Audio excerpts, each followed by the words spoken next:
So there is really a lot this week on Trump and Russia, and we finally discussing it. We also have in our studio Josh Kovensky, the Kyiv Post reporter, Hromadske international anchor as well, our producer, who is an Kyiv-based American journalist. So, Josh, good evening. So, we would like to, really understand all this connection and how important they are to the states.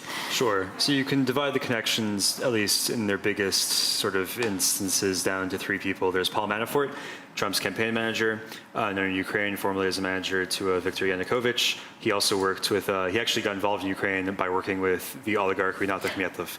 I just would like to point out that you can see on the screen, we prepared a graph for you. Right, so he worked with Akhmetov, which made his name here. He then went to Yanukovych, and while he was working for Yanukovych, he also worked for Ukrainian oligarch Dmytro Firtash. Both Firtash and Akhmetov are known for having these pro-Russia business connections. For Firtash, as we see in a lawsuit filed by Yulia Tymoshenko, Manafort spent part of 2007 running around New York City looking for properties for Firtash to buy on Manhattan.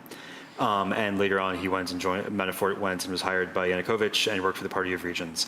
And by the way, during this time, I guess he was responsible for the investment fund for the Russian oligarch Oleg Deripaska, something like $25 million.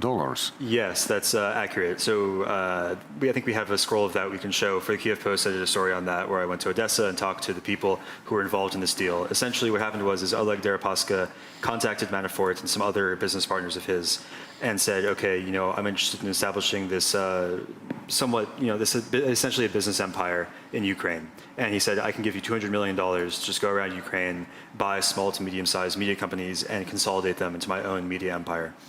Because of a number of different things, including the economic crisis, other things, just, the deal is simply not working out, they only made one investment into a company called Chornoye Morya, Black Sea, in Odesa. It's not a TV station. What it is a TV, cable, and internet provider.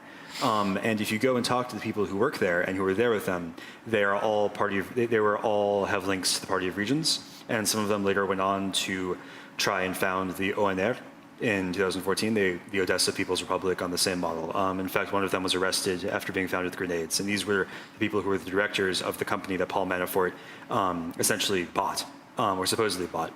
The deal went south. What happened was that the company was purchased, but Deripaska paid Manafort around $7 million in management fees and then an additional $19 million in money to buy the company, and that money disappeared.